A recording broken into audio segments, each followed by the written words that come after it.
नमस्कार दोस्तों, स्वागत है आपका मेरे चैनल कथा डिलाइट पर। धनतेरस क्यों मनाते हैं?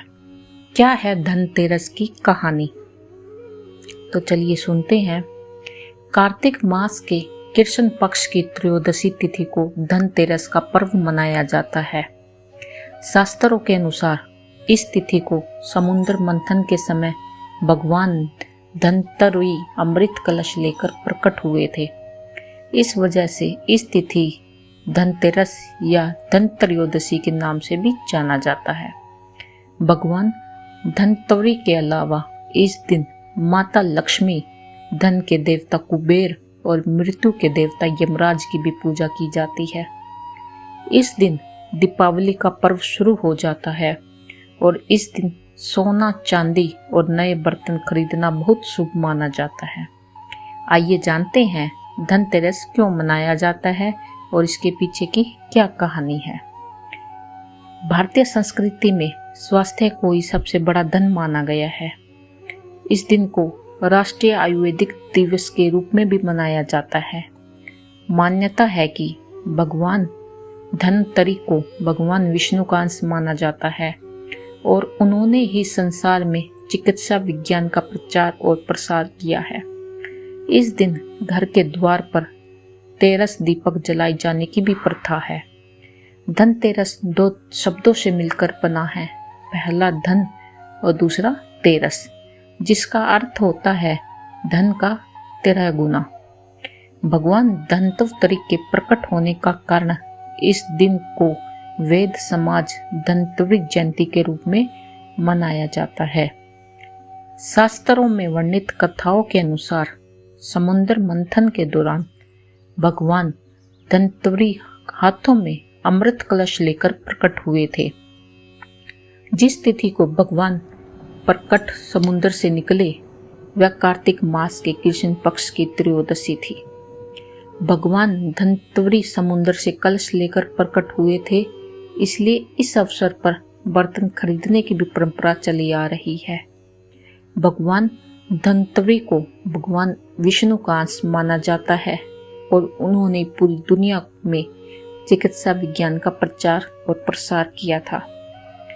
भगवान धनवंतरि के बाद माता लक्ष्मी 2 दिन बाद समुद्र से निकली थी, इसलिए इस दिन दीपावली का पर्व मनाया जाता है। इनकी पूजा अर्चना करने से आरोग्य सुख की प्राप्ति होती है। एक बार मृत्यु के देवता यमराज ने यमदूतों से प्रश्न किया कि क्या कभी मनुष्य के प्राण लेने में तुमको कभी किसी पर दया आती है? यमदूतों ने कहा कि नहीं यमराज, हम तो केवल आपके दिए हुए निर्देशों का पालन करते हैं।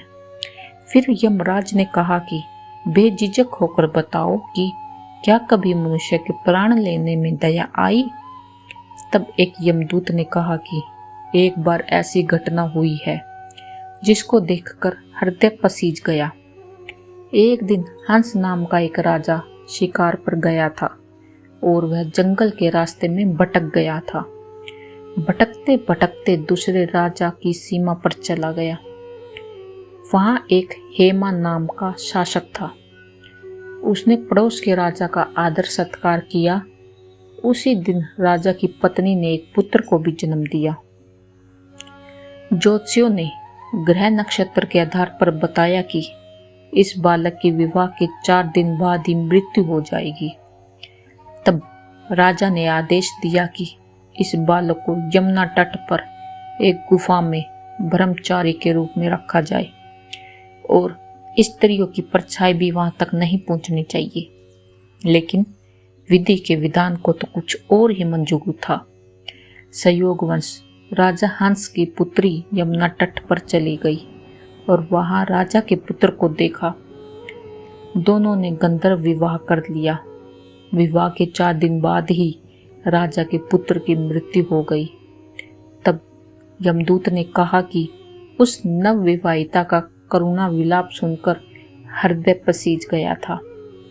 सारी बातें सुनकर यमराज ने कहा कि क्या करें, यह तो विधि का विधान है और मर्यादा में रहते हुए यह काम करना पड़ेगा।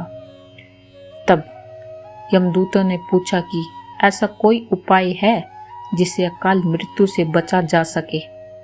तब यमराज ने कहा कि धनतेरस के दिन विधि विधान के साथ पूजा अर्चना और दीपदान करने से अकाल मृत्यु नहीं होती।